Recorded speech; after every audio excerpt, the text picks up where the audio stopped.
wersję europejską ktoś chętniej kiedyś odkupi.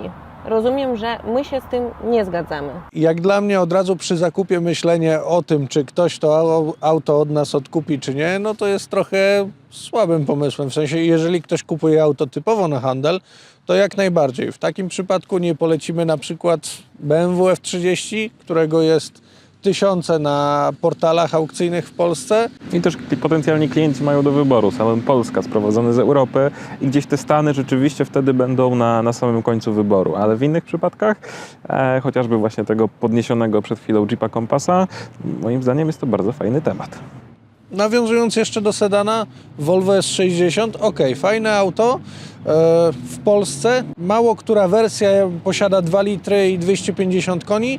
W Stanach tak naprawdę to był podstawowy silnik, który mogliśmy otrzymać wyjeżdżając takim autem z salonu.